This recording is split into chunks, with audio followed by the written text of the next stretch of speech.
Yo, what's going on, Time Clan? It's your working time next here, back with another video after like a 4 to 5 day wait.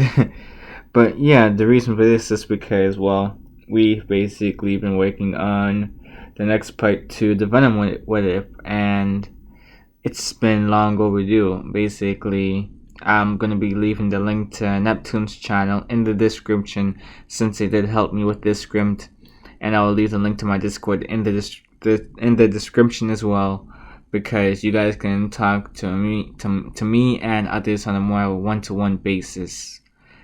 So yeah, let's get on with the video. Let's roll that intro. In the whipping, I'm whipping the soul out it. Chin the toe when I'm flexing like Pilates. Why you frontin', you act like you somebody. Keep a trail in the ville, how I go by it. I was stuck in the rut, I was nobody. I've been looking for something to go body. There's an art to the hustle like yo got it. Kick out a kick back and hit like a new shotty. In the whipping, I'm whipping the soul out it. Chin the toe when I'm... It didn't take long for Tatsumi to begin to grow ties with a couple of the members of Night Raid. Tatsumi ended up meeting the different members of Night Raid and found that they were an interesting set of characters. The first was Bulat, who he was pretty surprised to find out about since he was a tall, beefy dude. Not only that, but he was also the guy in the armor from last night. If you had to imagine what the person underneath the suit would look like, Bulat was a pretty good representation of what he imagined. Shell seemed like a pretty unusual figure herself, but more because of the fact she was an airhead. It was almost all the time she was staring out into space. Mine seemed like some sort of stuck-up princess, but her Tegu was no joke. He wasn't sure if he could really handle that, even with whatever sort of Tegu he himself had. Najenda was an ominous figure. He couldn't really read much into her. Lubak seemed like a fairly intelligent man, but he was also a pervert. Yeah, that was about it. Akame, she was different. Tatsumi remembered fighting her last night in order to protect what he had originally thought was a good person. He was able to overwhelm her back then, and it seems like Akame had a bit of a bitter response to this. She was pretty distant towards him.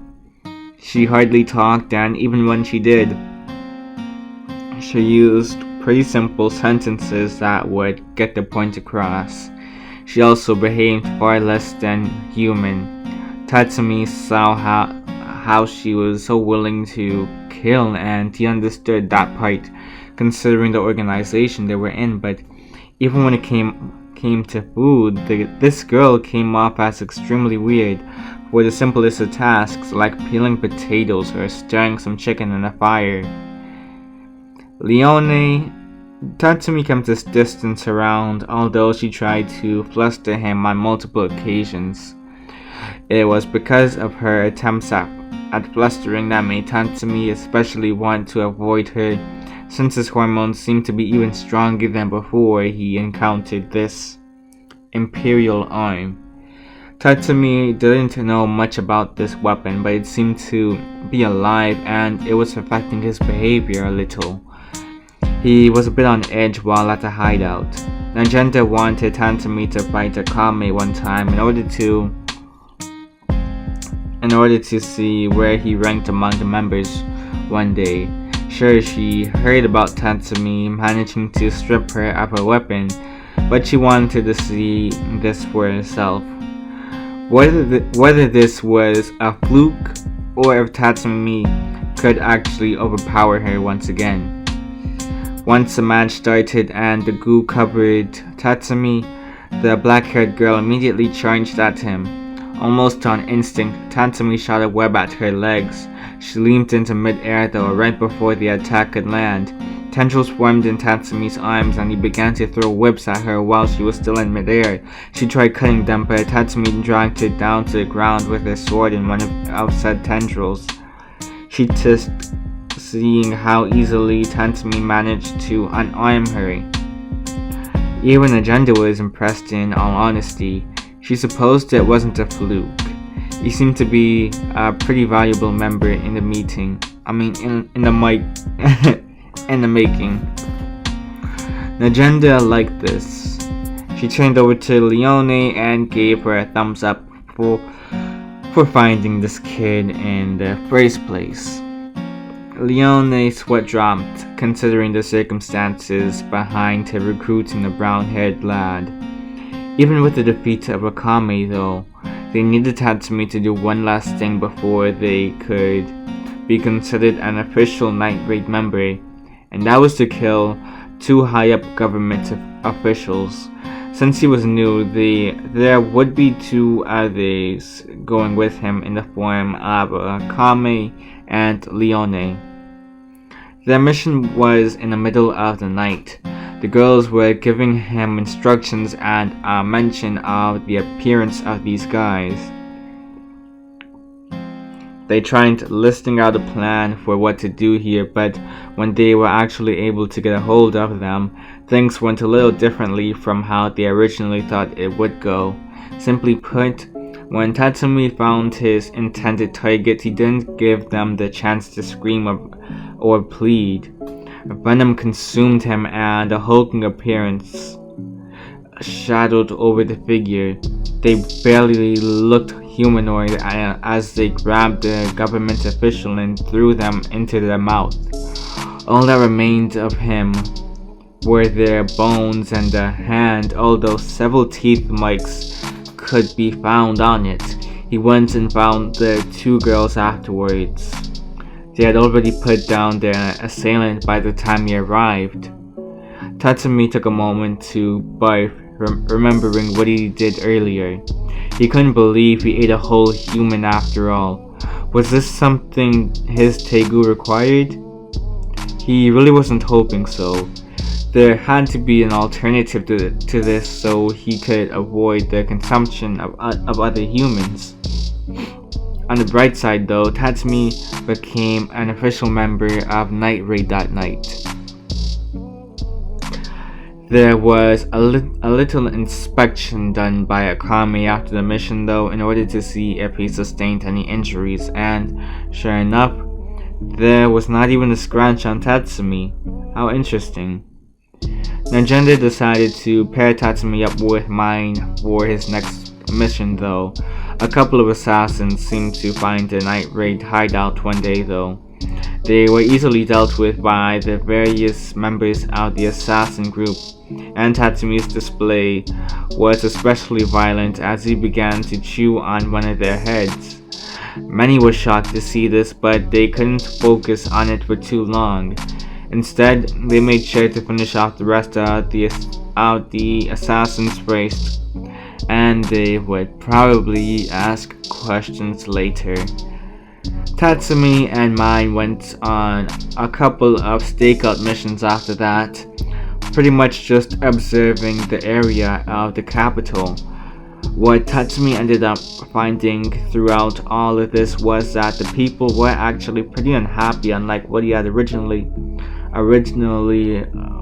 managed to conjure up for his belief of what it would be like to live within the capital. He was surprised to find out about just how corrupt their government actually was. He couldn't blame these people at all for being unhappy. There were even people who would abuse their rankings within the society, and they ended up encountering a pair who were messing with a refugee. Tatsumi managed to scare them away by swiping at their pants, causing them to fall down to their ankles. They were in their boxes and they were afraid. They left the refugee to their own devices, since they didn't want to mess with whoever Tatsumi was. That was the most interesting part of their day. Beyond that, it was just Tatsumi and mine buying clothes. Buying clothes for her, that was. He had to hold everything she bought too. What a waste. At least he managed to find out the reason why they were able to roam around in the capital with absolutely no issues though. That being, of course, the fact they didn't have any wanted posters yet, and almost everyone paid attention to the flyers that were hanged across the street in regards to the infamous squadron known as Night Raid. When they made their way back to the base, Tatsumi actually got a mission from an agenda, that mission being to butcher a relative of the Prime Minister and his 5 guards who were using women for pleasure without consent. The guards also partook in such actions, which was why they needed to be dealt with as well. Mine and Tatsumi had no complaints whatsoever with their mission. All they required was a good spot. It was the middle of the night when their mission began to take place. Mine aimed a gun at the entrance of the palace that the other Prime Minister was in. As soon as he came out with several women by his side, she aimed a weapon at her target and concentrated before shooting a beam of light at him, piercing through his skull. Tatsumi was impressed. As soon as they noticed the guards begin to scatter, they realized where they were heading. Tatsumi wanted to fight them, but Mine convinced him that it would be best if they at least wait until they made it back to the rest of Night Raid first. Tatsumi had to begrudgingly agree, considering all of the unknown elements if they were to ever try and fight them. Once they made it back to the rest of Night Raid, the knights were almost instantaneously put down. Although they realized it was only 4 instead of 5 guards they managed to put down, the group figured the last one just ran away. That bit them in the back later on though, as it turned out the very last one was actually hiding, waiting to find a moment of weakness within one of the members. Tatsumi was with Mine at the time when he realized that one guard managed to survive. Tatsumi shoved her out of the way and equipped himself with Venom. With an amazing burst of speed, Tatsumi managed to land a fist on the remaining soldier. Well, not on, but more so through the remaining soldier. It was a gory sight, but Tatsumi regretted nothing since it still protected Mine. She was left awestruck seeing this. Tatsumi and Bulat practiced their swordsmanship skills the next day as if nothing happened when Akame requested for Tatsumi to come help her cook. He had no issues with this since he was hoping to get to know the strange girl a bit better over time. She seemed to be genuinely happy that he wasn't injured the first time around, so she couldn't be all that bad, right? Right? She was still an oddball in his book, but she was getting better. Tatsumi also heard about this new target, Zonku, from the agenda, although he knew nothing about this person. The same could be said for Shell in this case. Mind side. She could understand Tatsumi, but when it came on to Shell, she figured that they just forgot.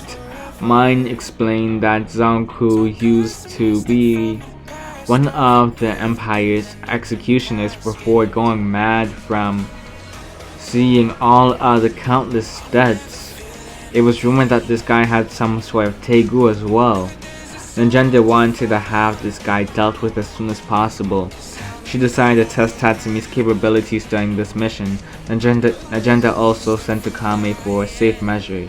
When they were able to find a man, he appeared to be a bit of a struggle for Akame thanks to the special telekinetic ability of his tegu, but the same couldn't be said for Tatsumi. Once Venom ramped themselves over Tatsumi's body, it was as if Zanku was attacking a brick wall.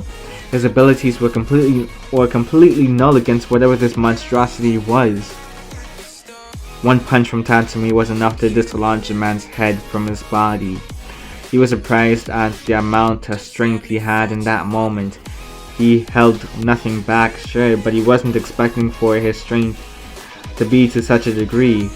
Akame saw this as well, and she was pretty surprised to see Tatsumi be capable of such a thing.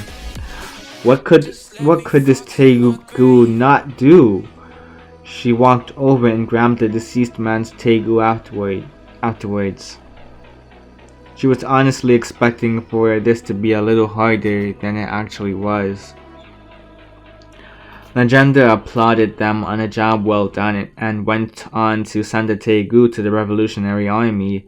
After all, to her knowledge, everyone had a Teigu to call their own, so there was no need in bothering to try it out on anyone. She didn't want to risk the possible consequences of doing such. Tatsumi had a burning question within his mind though. What was the strongest Teigu of modern times? Legenda froze for a second as she began to go into a deep thinking process. I suppose it depends on what do you mean by strongest. Do you mean practicality, lethal force, or the variety of abilities granted to you by said Teigu? Since you asked though, I'd have to say the Teigu known to grant the user ice manipulation. I don't know much about your Teigu though, Tatsumi. For all we know, it could eventually turn out to be in the top 5 for strongest Teigus, although I doubt it would ever surpass the one I mentioned before. Tatsumi's curiosity rose even more here. Did this Teigu have an owner as of yet, and if so, who? Were they on their side? Legenda almost laughed when she heard Tatsumi ask that last question. She quickly explained that it belonged to the one known as S-Death, and she was one of, if not the, most feared general within the Empire's army. She was ruthless and managed to take down all who dared to oppose her. Tatsumi began to sweat the more Legenda talked about the woman. She relieved his stress though by going on to further inform Tatsumi of the fact Legenda wasn't even in the capital during the time they spoke. He released a breath he didn't even know he was holding at the time. No Ice Queen, no worries. After all, according to Legenda, she was already on a mission to conquer another kingdom and have them be forced to become subservient to her nation. This was supposed to take a year. That sounded like plenty of time for Tatsumi to become stronger and learn more about his supposed imperial arm.